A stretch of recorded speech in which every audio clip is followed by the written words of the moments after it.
नमस्कार दोस्तों, मेरा नाम रोशन कुमार झा, जैसे आप सभी जानते हैं। करियर की बात एपिसोड 11 में आप सभी का स्वागत है। गाइस, आज हम बात करने जा रहे हैं, जैसे कि आपने टॉपिक और थंबनेल देख ही लिया होगा। आज हम बात करने जा रहे हैं बी डैश के बारे में। हाँ guys, bachelors of design. Mostly आपके दिमाग में बैचलर्स ऑफ डिजाइन का नाम सुन के क्या सोचना आता है? आप क्या सोचते हैं बैचलर ऑफ डिजाइन को लेके? मोस्टली लोग जानते हैं कि हम डिजाइनिंग में बैचलर्स कर रहे हैं, अपना ग्रेजुएशन कर रहे हैं, लेकिन ग्रेजुएशन बैचलर्स ऑफ डिजाइन काफी अलग है बाकी कोर्सेज से। और ये क्या है, मैं आपको ब्रीफ में साथ ही साथ डिटेल्ड में एक एक चीज आपको बताऊंगा। एलिजिबिलिटी क्राइटेरिया क्या होता है, इसके अंदर स्कोप कितना है, साथ ही साथ कॉलेजेस कौन से हैं, एंट्रेंस एग्जाम कौन कौन से देने होते हैं अलग अलग कॉलेजेस के लिए, ये सब आज आप इसके अंदर जानेंगे। तो गाइस, चैनल को सब्सक्राइब, लाइक और शेयर नहीं किया है तो लॉजिकल ग्रुप को शेयर और सब्सक्राइब और लाइक जरूर करें। मेरा नाम रोशन कुमार झा, मैं स्वागत करता हूं आप सबका अपने चैनल में। गाइस, चलते हैं विदाउट टाइम वेस्ट।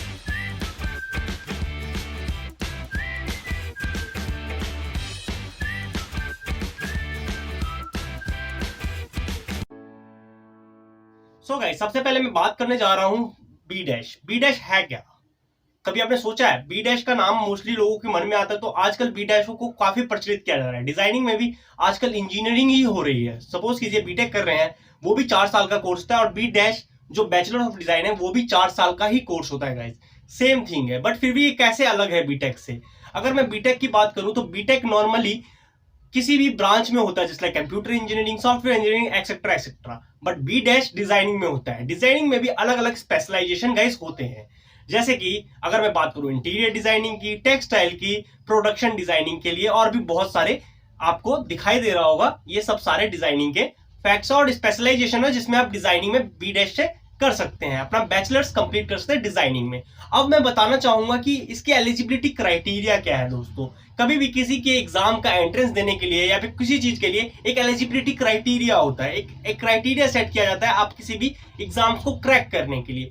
गाइस, इसका एलिजिबिलिटी क्राइटेरिया सिर्फ एक है कि आप बेशक से साइंस साइड से हो, ह्यूमैनिटीज से हो, या फिर आप कॉमर्स साइड से हो। ये मैटर नहीं करेगा कि आप कौन से साइड से हो, बस आपका 12th होना चाहिए, प्लस में आपको एंट्रेंस एग्जाम्स देने होंगे। मैं आज बात करने जा रहा हूं एंट्रेंस एग्जाम की। बिफोर एंट्रेंस एग्जाम आपको एलिजिबिलिटी क्राइटेरिया में कुछ अलग एलिजिबिलिटी क्राइटेरिया और भी बताना चाहूंगा। जैसे कि अगर मैं बात करूं एलिजिबिलिटी क्राइटेरिया की, तो गाइस एलिजिबिलिटी क्राइटेरिया में, अदर एलिजिबिलिटी क्राइटेरिया में, इसके अंदर आप कैंडिडेट जो 3 ईयर डिप्लोमा जिसने किया हो, सपोज कीजिए आपने 3 साल का डिप्लोमा किया और उसके बाद तो आप एलिजिबल हो, वो भी एआईसीटी अप्रूव्ड कॉलेज से, तो आप एलिजिबल हो ये टेस्ट देने का। बेसिकली आपने 11th-12th नहीं किया, मैटर नहीं करता है। ये एक अदर एलिजिबिलिटी क्राइटेरिया जो ज्यादातर लोगों को कंफ्यूज करता है कि हम 12वीं करने के बाद ही बी डैश कर सकते हैं, ये डिप्लोमा करने वाले बच्चे भी कर सकते हैं। गाइस, ये ध्यान में रखिएगा, आप डिप्लोमा 3 साल कर रखा है तो आप बी डैश का एंट्रेंस एग्जाम के लिए बैठ सकते हो, आप एलिजिबल हो। दूसरा अदर क्राइटेरिया में आता है final year examination of 2 year course of the joint service using of a normal NDA मतलब नेशनल डिफेंस एकेडमी, मतलब नेशनल डिफेंस एकेडमी का यूज करके ज्वाइंट सर्विस का कोर्स किया गया हो 2 साल का, तो वो फाइनल ईयर के लिए एलिजिबल होता है उस एग्जाम में बैठने के लिए। गाइस, आप ये वाले बच्चे भी जो एनडीए का एग्जाम देकर 2 साल का पर्टिकुलर कोर्स करते हैं, ज्वाइंट सर्विस का कोर्स होता है, तो ये कोर्स करने वाले बच्चे भी इसके लिए एलिजिबल होते हैं और ये आराम से अपना एग्जाम। बात करने जा रहा हूं एंट्रेंस एग्जाम्स की। गाइस, कौन कौन से एंट्रेंस एग्जाम्स होते हैं?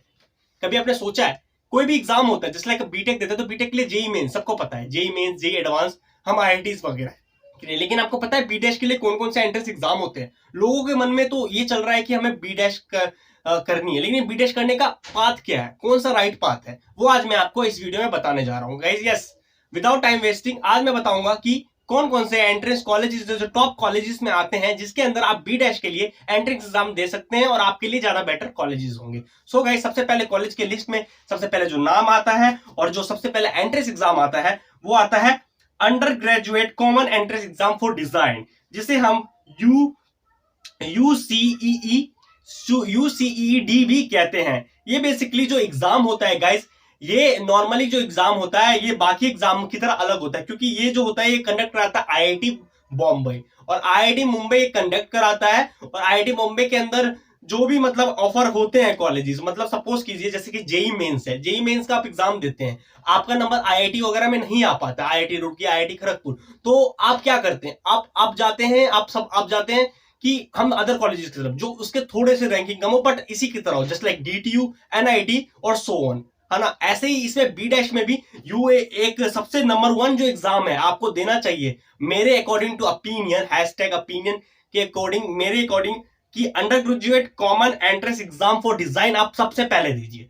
अगर आप चाहते हैं डिजाइन बी डैश करना चाहते हैं तो ये एग्जाम आपके लिए सबसे बेहतर एग्जाम होगा, क्योंकि ये एग्जाम देने के बाद, ये एंट्रेंस एग्जाम देने के बाद आपका गवर्नमेंट आईआईटी में, बॉम्बे में या फिर इससे रिलेटेड आईआईटी सेक्टर्स में, और डीटीयू भी जैसे कि दिल्ली टेक्नोलॉजिकल यूनिवर्सिटी है, आप सभी जानते हैं कि मैंने इस पे वीडियो बना चुका है, इंफ्रास्ट्रक्चर पे वीडियो बना चुका हूं, तो आप जाके मेरे ब्लॉग को चेक कर सकते हैं, डिस्क्रिप्शन में उसका लिंक होगा। सो गाइस, मैं बात कर रहा था कि कोर्स की और एंट्रेंस एग्जाम की। एंट्रेंस एग्जाम की मैं बात करूं, under graduate common entrance exam जो डिजाइन के लिए बनाया गया है उसको हम फर्स्ट लेते हैं। इसके बाद मैं बात करता हूं second one is footwear design and development institute all India selection test.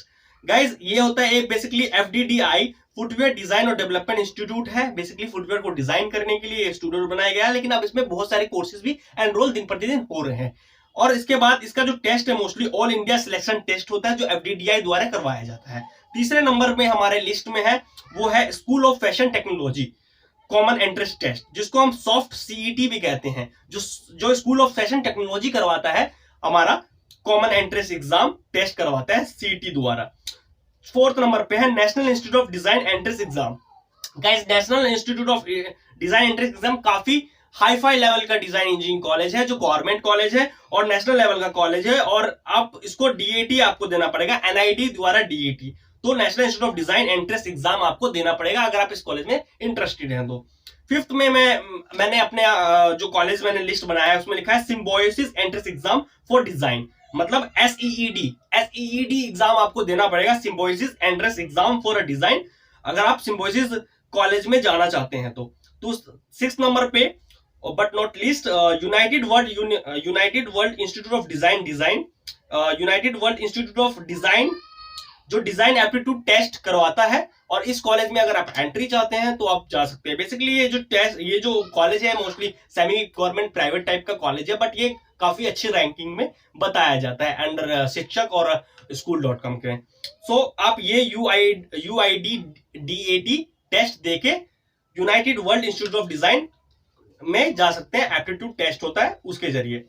So guys, अभी तक हमारी बात हो चुकी है एग्जाम और एंट्रेंस एग्जाम्स के बारे में, कौन कौन से एंट्रेंस एग्जाम देके आप परस्यू कर सकते हैं इन कोर्स में। अब मैं बात करना चाहूंगा एक स्किल सेट की।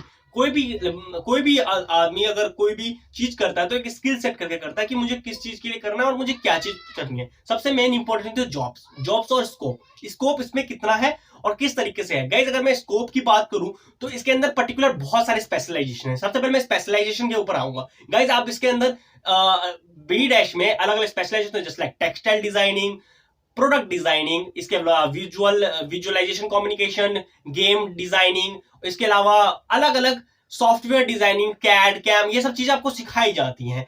इन पर्टिकुलर स्पेशलाइजेशन में जाके आप अलग अलग जॉब स्कोप ढूंढ सकते हैं और अलग अलग आपको जॉब प्लेसमेंट्स भी हो जाती है अकॉर्डिंग टू कॉलेज, आपने कौन सा कॉलेज चुना है। सो गाइस, आज मैं बताने जा रहा हूं कि आपको क्या स्किल सेट जरूरी है अगर आप कोई जॉब चाहना है, और इस कोर्स के दौरान आपको क्या क्या स्किल सेट आप होगा। सबसे पहले आप डिजाइनिंग में बहुत अच्छे हो जाओगे, ड्राइंग आपकी अच्छी हो जाएगी, आपका दुनिया को देखने का नजरिया थोड़ा सा चेंज हो जाएगा अकॉर्डिंग टू डिजाइन, और समथिंग कम्युनिकेशन स्किल्स और वर्बिलिटी आपकी काफी अच्छी हो जाएगी गाइज, और ये सब बहुत ही जरूरी होती है एक जॉब को पाने के लिए।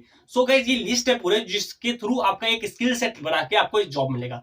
सेकंड, आप अगला हम बात कर लेते हैं, नेक्स्ट हम बात करते हैं स्कोप के बारे में। स्कोप क्या है गाइस? कभी भी हम कोई चीज सीखते हैं, कुछ करते हैं, तो नेक्स्ट मोटिव हमारा होता है पैसा, कि हमें इससे पैसा कितना मिल रहा है, कितना हमारा पैकेज होगा, कितना लोगों का सीटीसी कितना होगा, ये मूड जरूर दिमाग में आता है गाइस। सबका अलग अलग सीटीसी है।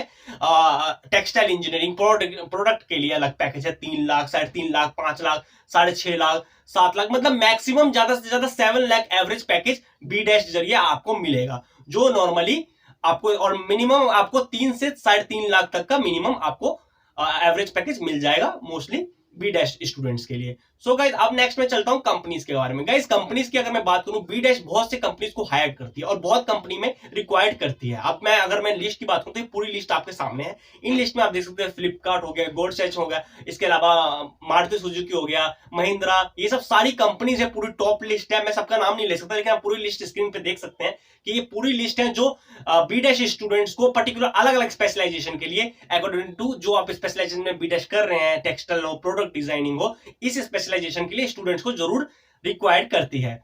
सो गाइस अब मैं बात करने जा रहा हूं नेक्स्ट स्टेप के बारे में, सिलेबस। हम इसके अंदर पढ़ेंगे क्या? कभी भी कोई भी जाता है तो इनको पता नहीं होता कि यार हम कोई भी कोर्स कर रहे हैं तो उसको जानकारी नहीं है। मैं वो जानकारी आपको देना चाहता हूं। इसके अंदर पर्टिकुलर सिलेबस है गाइस।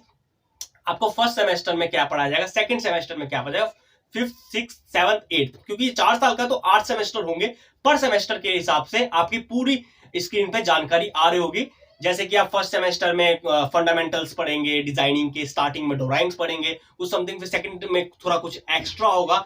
ऐसे करके पूरा ओवरऑल 8 साल आप ये पढ़ेंगे और लास्ट के 7, 8 में तो प्रोजेक्ट और सेमिनार्स वगैरह आप पढ़ेंगे जिसके थ्रू, और उसी वक्त में प्लेसमेंट होता है जब तक आपके स्किल सेट एक बन चुका होगा एक जॉब के लिए और आपके पास एक जॉब रेडी होगा। सो गाइज अगर आपको वीडियो अच्छी लगी हो और वीडियो इंफॉर्मेटिव लगी हो तो ज्यादा से ज्यादा शेयर कीजिए और लाइक कीजिए इस वीडियो को। और मेरे चैनल को अगर सब्सक्राइब नहीं किया है तो मेरे चैनल को सब्सक्राइब करना ना भूलें। तब तक के लिए जय हिंद दोस्तों, अपना ख्याल रखें, स्टे सेफ, स्टे हेल्थी।